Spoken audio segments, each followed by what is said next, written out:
요한복음 1장 19절로 34절입니다. 유대인들이 예루살렘에서 제사장들과 레위인들을 요한에게 보내어 내가 누구냐 물을 때에 요한의 증언이 이러하니라. 요한이 드러내어 말하고 숨기지 아니하니 드러내어 하는 말이 나는 그리스도가 아니라 한데, 또 묻되 그러면 누구냐? 내가 엘리야냐? 이르되 나는 아니라. 또 묻되 내가 그 선지자냐? 대답하되 아니라. 또 말하여 누구냐? 우리를 보낸 이들에게 대답하게 하라. 너는 내게 대하여 무엇이라 하느냐? 이르되 나는 선지자 이사야의 말과 같이 주의 길을 곧게 하라고 광야에서 외치는 자의 소리로라 하니라. 그들은 바리새인들이 보낸 자라. 또 물어 이르되 내가 만일 그리스도도 아니요 엘리야도 아니요 그 선지자도 아닐진데 어찌하여 세례를 베푸느냐? 요한이 대답하되 나는 물로 세례를 베풀거니와 너희 가운데 너희가 알지 못하는 한 사람이 있었으니 곧 내 뒤에 오시는 그이라. 나는 그의 신발끈을 풀기도 감당하지 못하겠노라 하더라. 이 일은 요한이 세례 베풀던 곳 요단강 건너편 베다니에서 일어난 일이니라. 이튿날 요한이 예수께서 자기에게 나오심을 보고 이르되 보라, 세상 죄를 지고 가는 하나님의 어린 양이로다. 내가 전에 말하기를 내 뒤에 오는 사람이 있는데 나보다 앞선 것은 그가 나보다 먼저 계심이라 한 것이 이 사람을 가리킴이라. 나도 그를 알지 못하였으나 내가 와서 물로 세례를 베푸는 것은 그를 이스라엘에 나타내려 함이라 하니라. 요한이 또 증언하여 이르되 내가 보매 성령이 비둘기같이 하늘로부터 내려와서 그의 위에 머물렀더라. 나도 그를 알지 못하였으나 나를 보내어 물로 세례를 베풀라 하신 그이가 나에게 말씀하시되 성령이 내려서 누구 위에든지 머무는 것을 보거든 그가 곧 성령으로 세례를 베푸는 이인 줄 알라 하셨기에 내가 보고 그가 하나님의 아들이심을 증언하였노라 하니라. 아멘. 하나님께서 이 말씀 통하여서 우리에게 은혜 주시기를 원합니다.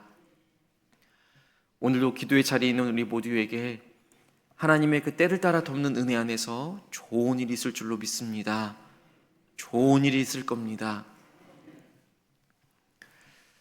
어디가 좀 아프다 싶으면 우리는 병원을 찾기 마련입니다.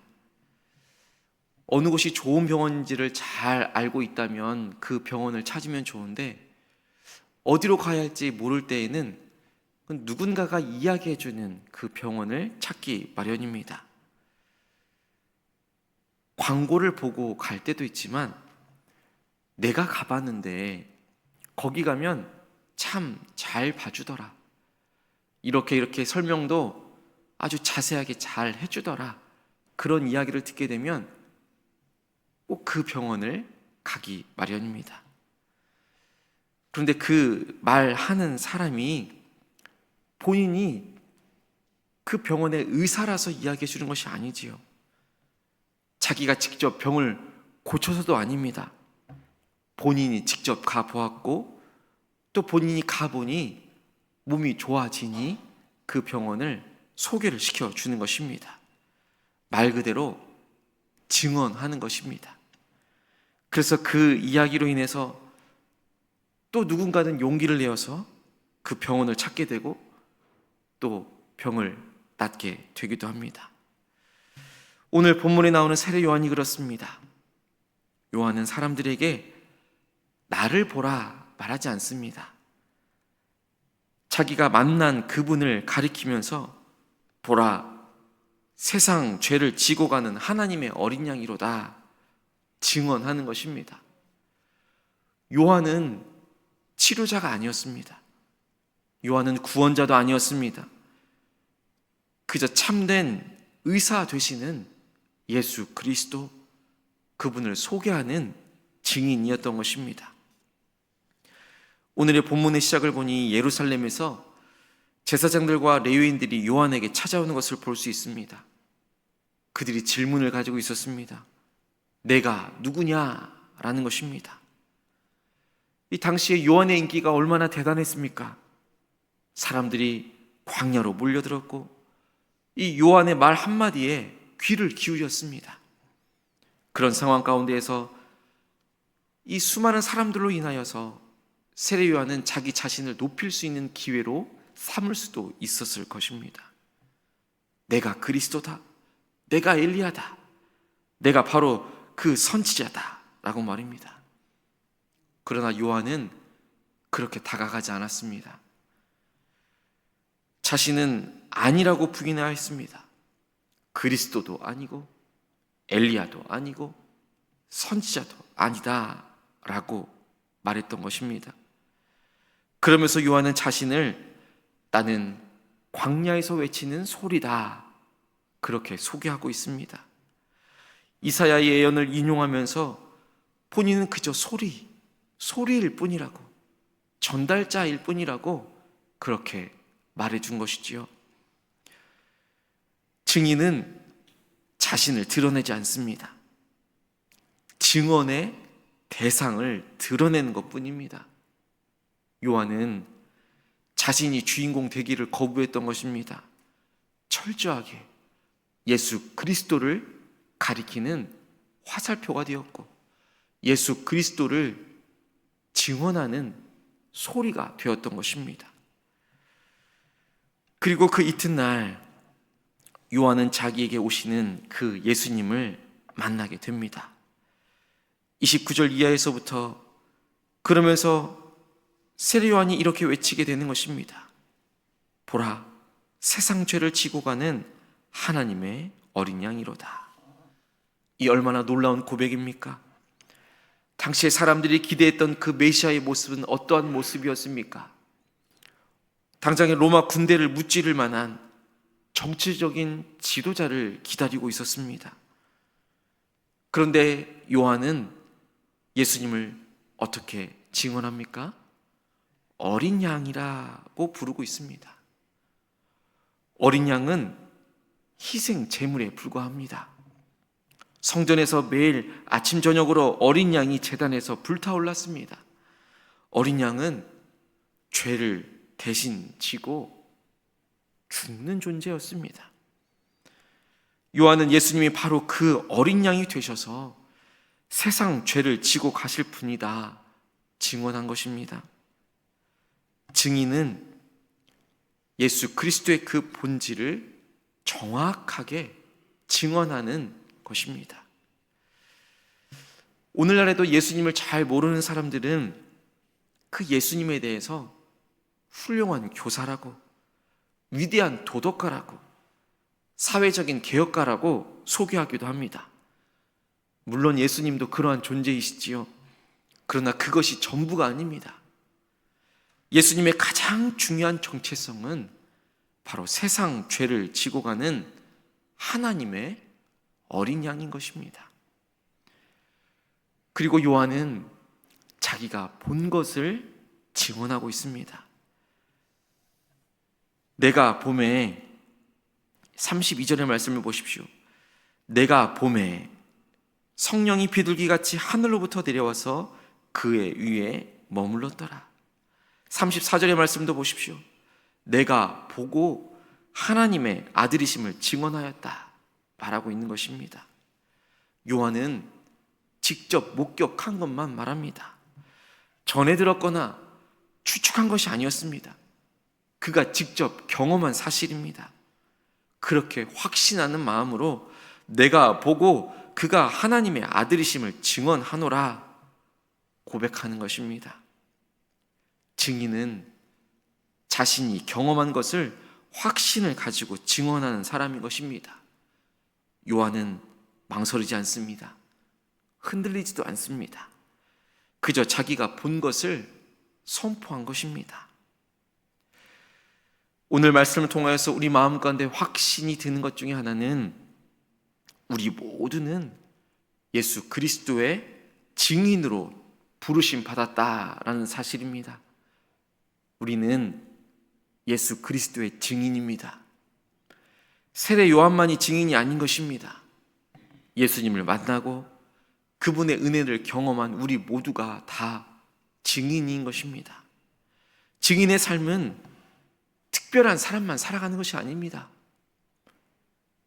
우리가 살아가는 삶의 모든 현장 가운데에서, 일상에서, 우리의 직장 생활 가운데에서, 가정 안에서, 학교에서, 우리의 이웃 안에서 우리가 예수 그리스도를 어떻게 증언하며 살아가느냐, 그것이 바로 증인된 삶의 모습일 것입니다.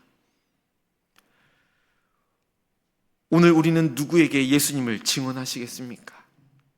우리의 말로만이 아니라 우리의 삶으로, 우리가 살아가는 삶의 그 태도로, 우리가 보여지는 그 사랑의 모습으로 예수 그리스도가 드러나는 삶이 되기를 간절히 소망합니다.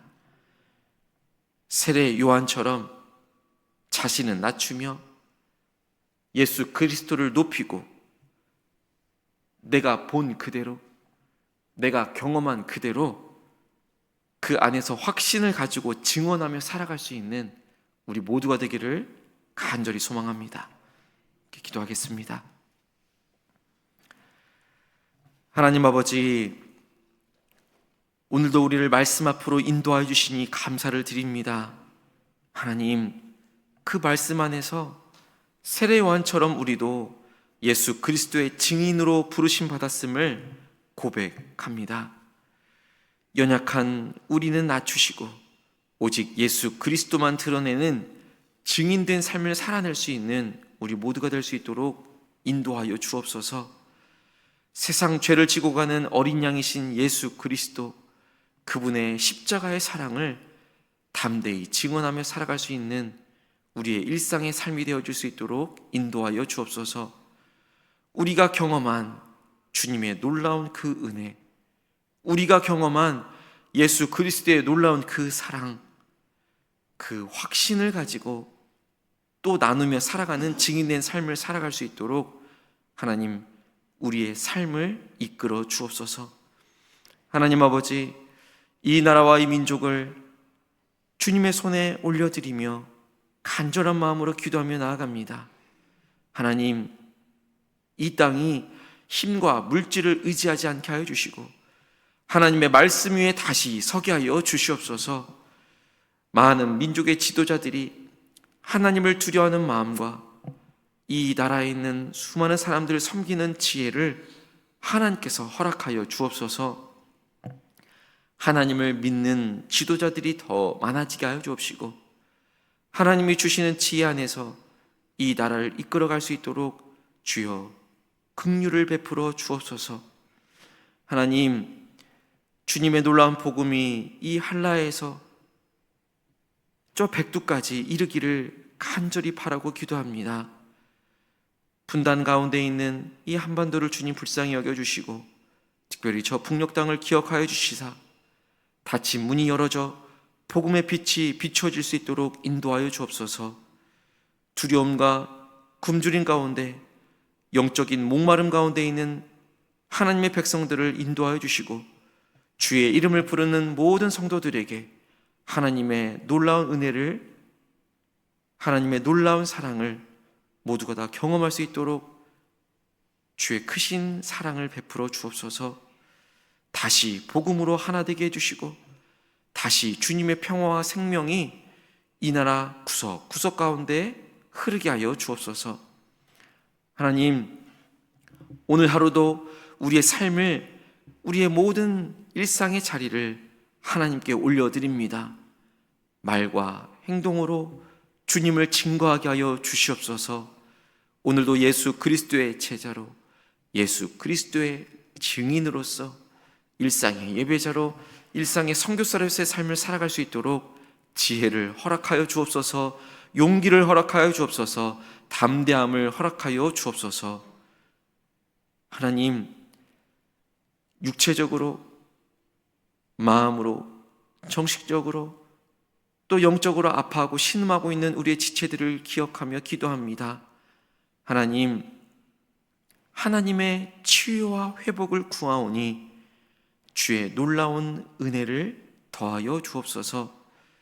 수술을 앞두고 또 수술을 받고 난 이후에 회복의 자리에서 또 요양원에서, 요양병원에서, 또 집 안에서 각기 다양한 모습으로 회복을 바라며 간절한 마음으로 함께 기도하고 있는 가족들에게도 주의 긍휼을 베풀어 주옵시고 주의 놀라운 회복의 은혜가 있게 하여 주옵소서. 예수 그리스도의 이름으로 간절히 기도하옵나이다. 아멘.